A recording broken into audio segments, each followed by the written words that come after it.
FM 89.1, Radio Universidad. Te contaba hace un rato, Walter, que íbamos a viajar a Misiones, ¿no? Que íbamos a repasar un poco cuál es la situación en aquel lugar, ¿no? Teniendo en cuenta no solo la provincia, ¿no? Misiones y lo que sería la Mesopotamia en general, sino que también haciendo referencia a esto que decíamos, ¿no? De un lado, Brasil colapsado, ¿no? A punto de volar todo por el aire, y del otro lado Paraguay más o menos igual, por decirlo de alguna manera, ¿no? Así en términos generales, digo, como para que se entienda un poco la visión. Y lo tenemos a Miguel Riquelme, él es periodista de la Universidad Nacional de Misiones, que nos atiende para contarnos un poquito cuál es la situación. Hola Miguel, aquí Tavo Cibreiro y Walter Ferreiro, te saludamos desde Radio Universidad Nacional de La Matanza. ¿Cómo va? Buen día. ¿Qué tal? Buen día, Gustavo, buen día, Walter, y buen día a toda la audiencia de La Matanza. Siempre usamos aquí un comentario, ¿no? Que la provincia de Misiones equivaldría a La Matanza en número de habitantes. Tenemos poco más de 1 millón nosotros aquí, y siempre un poco la comparación es esa. Así es que muy buenos días a todos. Mira, bueno, por eso a La Matanza electoralmente se la denomina siempre como la quinta provincia, ¿no? Porque tiene esos números, ¿no? Tiene números de provincia, ¿no? No de municipio. Contame, Miguel, cómo está la situación allí, ¿no? Teniendo en cuenta un poco esto que yo decía, ¿no? Misiones está como dentro de un sándwich, por decirlo así de alguna manera, media bestial y poco académica, ¿no? Entre dos monstruos que están a punto de colapsar desde lo sanitario. Sí, ahí habría que hacer un pequeño análisis, digamos, ampliando un poco eso. Brasil rodea a Misiones con 3 estados: Santa Catarina, Paraná y Río Grande do Sul. Santa Catarina hace 2 días ya diseñó un protocolo, esto para que vean las dimensiones de la crisis, ¿no? Diseñó un protocolo mediante el cual van a seleccionar dentro de la cantidad de pacientes que tienen en estado crítico, esperando el ingreso a las unidades de terapia intensiva, porque como no tienen disponibles, tienen que elegir a quién ponen en lista de espera y a quién mandan de nuevo a su casa con algún tratamiento paliativo. Esto es tremendo, ¿no? Llegar a esta situación es realmente tremendo. Estamos hablando de uno de los estados más ricos de Brasil. Santa Catarina es uno de los estados más ricos de Brasil. Paraná al lado está un poco mejor. Paraná, para que tenga idea, por decir la gente de Buenos Aires, es donde está Foz do Iguazú. ¿Sí? Está directamente encima de lo que sería esa cuña que es Misiones. Está un poquito mejor, tiene alguna mínima disponibilidad de camas de terapia intensiva, y Río Grande do Sul, que sería nuestra costa del río Uruguay, el límite del río Uruguay, también está en una situación tremendamente feroz en materia sanitaria. Si bien no han llegado a las dimensiones de la crisis en el estado de Santa Catarina, estamos más o menos así. Paraguay, del otro lado del Paraná, ayer hablábamos con el responsable de salud del llamado Departamento Central, donde está la capital, la ciudad de Luque, San Lorenzo, lo que sería como Cava y conurbano, digamos, que se concentra la mayor cantidad de población de Paraguay, está también en una situación tremenda de colapso sanitario, siendo que además el sistema sanitario paraguayo es muy deficitario. Siempre la salud en Paraguay ha sido algo que se reparte entre Argentina y Brasil, tanto en Formosa como en Misiones o en el estado de Paraná y Santa Catarina. Por allí le resuelven a Paraguay muchísimos de sus problemas de salud más graves, ¿no? Aportando sus sistemas sanitarios a los ciudadanos paraguayos. Eso ahora no ocurre, porque las fronteras, al menos con Argentina, están totalmente cerradas a todo aquello que no sea tránsito de camiones.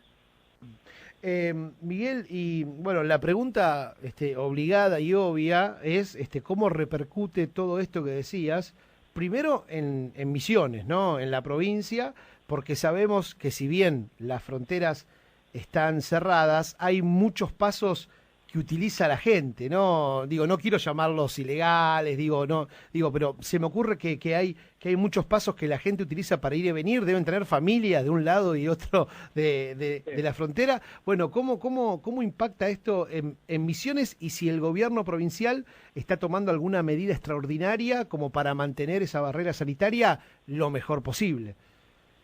Primero te doy los números. Misiones cerró marzo con 3.850 contagiados, 79 personas que han perdido la vida por COVID. Estamos en una media de 120 más o menos desde hace por lo menos un mes, 120 contagios nuevos por día, lo que son números relativamente buenos, en el sentido en que hablamos de menos del 1% o el 1% de la población que va contagiándose. Esto se mantiene y quizá el férreo control que se ha establecido sobre todo en la frontera con Paraguay, que es más sencilla de controlar, dado que el río Paraná oficia de límite natural bastante complicado de cruzar si no es por el puente.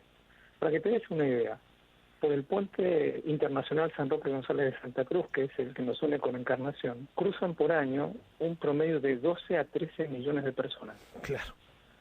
Esto equivale a casi el 10% o 12% más de la gente que ingresa a la Argentina por Ezeiza. O sea, es el punto de ingreso al país más frecuentado, o uno de los tres. El otro también está en Misiones, que es la zona del paso fronterizo que nos une con Foz de Iguazú. Entonces, en Misiones tenemos dos puntos de ingreso que entre los dos suman casi 20 millones de personas circulando por año, entrando y saliendo. Más los dos aeropuertos, ¿no? El de Posadas y el de Iguazú. Esa es la situación previa. Hoy no ingresa nadie por allí. Y en caso de la frontera más porosa es la del río Uruguay, que nos une sobre todo con el estado de Paraná, una partecita allá en el norte, y Río Grande do Sul. Hay una frontera seca que no es muy extensa, pero sí presenta eso que vos decías. Vos cruzás la calle y estás en Brasil. Entonces, allí es donde es más difícil de controlar. Y todo el río Uruguay en general no se comporta como el Paraná, tiene zonas muy bajas, donde la gente puede cruzar incluso cuando baja el río, casi caminando, te diré. Bueno, es más complejo de controlar ese panorama. Entonces ahí hay que extremar los cuidados y por eso es que a la ministra Frederick, el gobernador hace 2 días la llevó a sobrevolar toda esa zona y le pidió más presencia, tanto de gendarmería como de prefectura, en estas zonas para controlar mejor. Síntesis. Frente a todo este panorama, dentro de todo, la situación de los flujos de personas está bastante vigilada. No te diré que es solucionado porque, como vos decís, la gente cruza permanentemente, pero también hay un nivel de conciencia en la gente. Uno sabe que ir a Brasil es un gesto suicida, amén de que no conviene ir a comprar a Brasil como convenía en otro momento. Entonces, ¿a qué irías? Salvo ver un familiar. Walter. Sí, bueno, Miguel, te quería consultar porque estábamos leyendo una noticia que en el día de ayer estuvo el jefe de gabinete de ministros Santiago Cafiero y el ministro del Interior Eduardo Guado de Pedro en el centro de vacunación en el Polideportivo Provincial Finito Hermann en la ciudad de Posadas. ¿Cómo viene el tema de la vacunación en Misiones en general? ¿Se pudo avanzar? Vos contabas que son aproximadamente 1 millón de personas. ¿En qué porcentaje estaría el tema de la vacunación con los números difíciles que nos contabas al principio? Ha avanzado mucho la vacunación en los mayores de edad. Personalmente he ido varias veces al Finito Hermann y no está con un panorama de gente haciendo cola afuera, por ejemplo. En general se atiende bien, bastante rápido, y avanzó muy rápido la vacunación en los grupos incluso desde 50 años en adelante.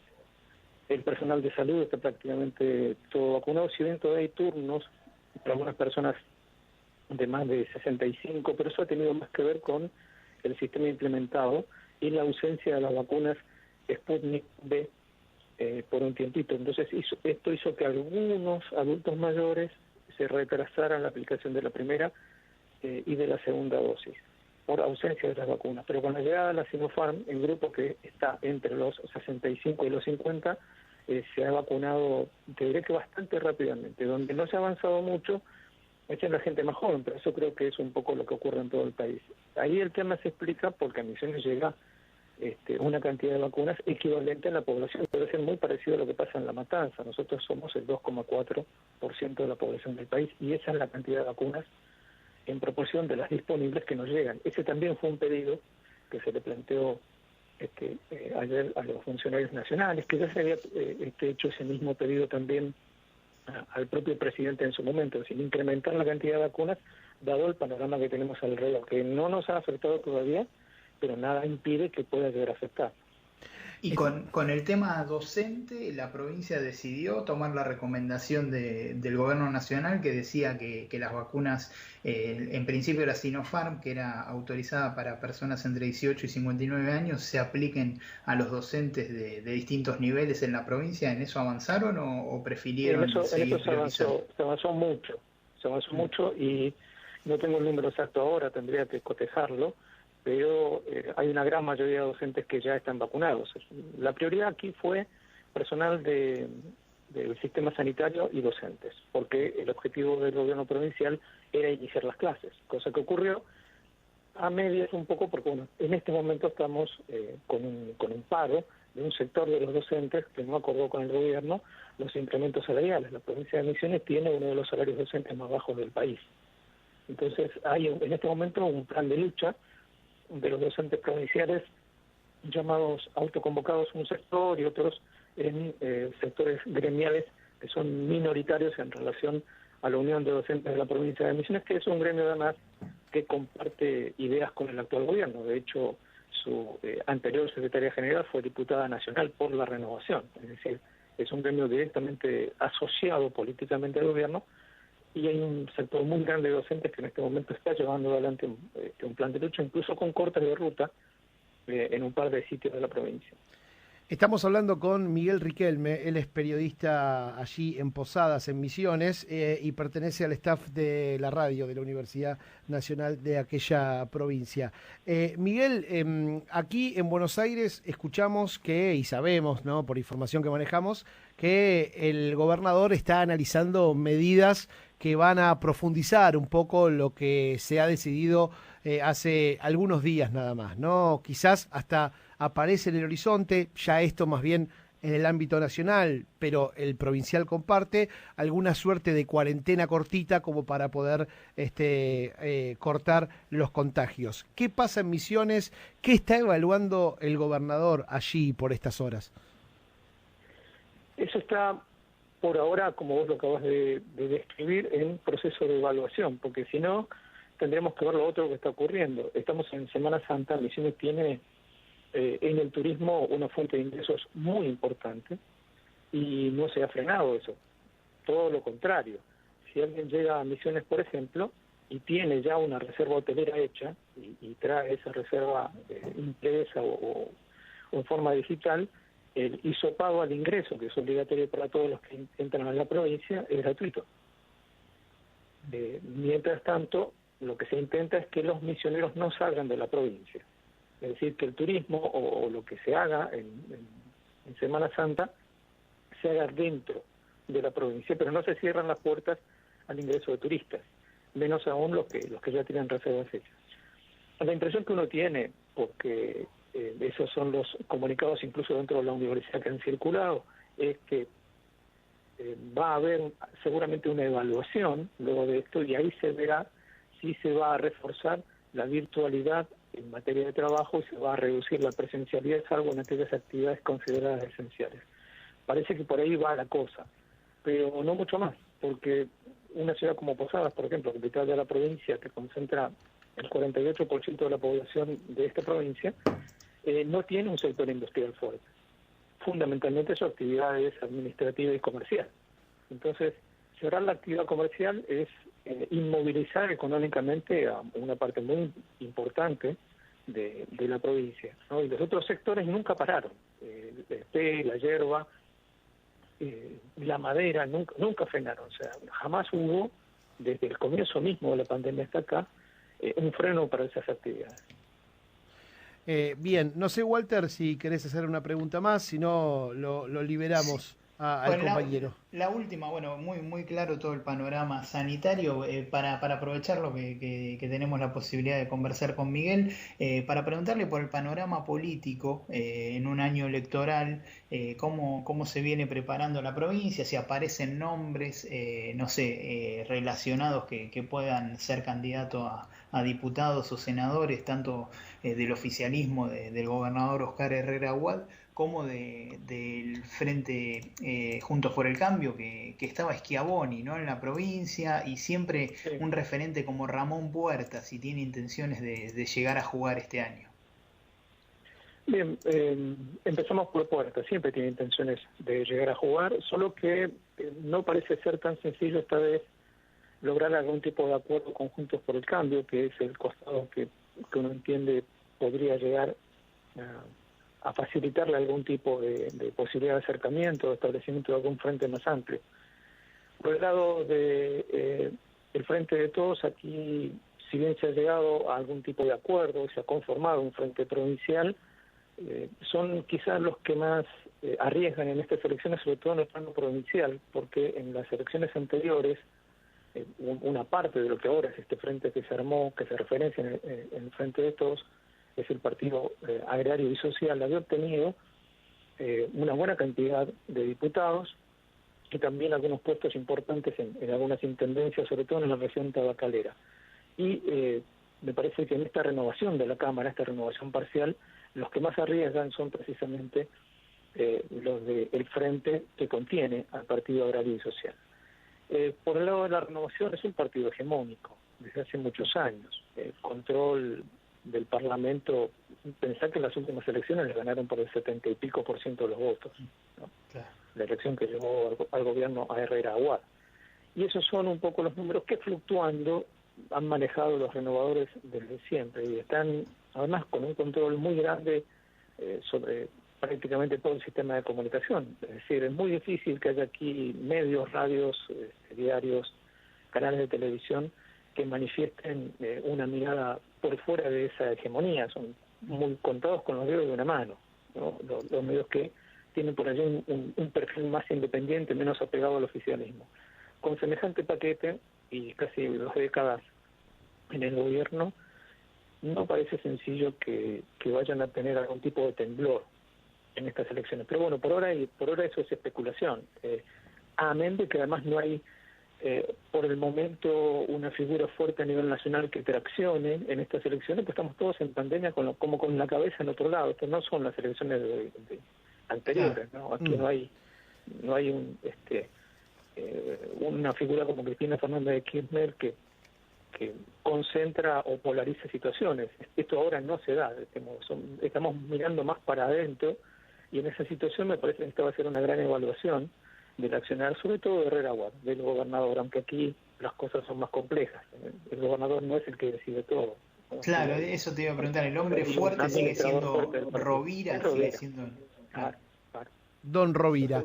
Sí. Miguel, muchas gracias. Tenemos una tanda ahí media atrasada. Del don, lo tomo. ¿El cuál? ¿El Don Rovira? ¿Viste? Sí, me encantó. Bueno, así lo vemos desde aquí.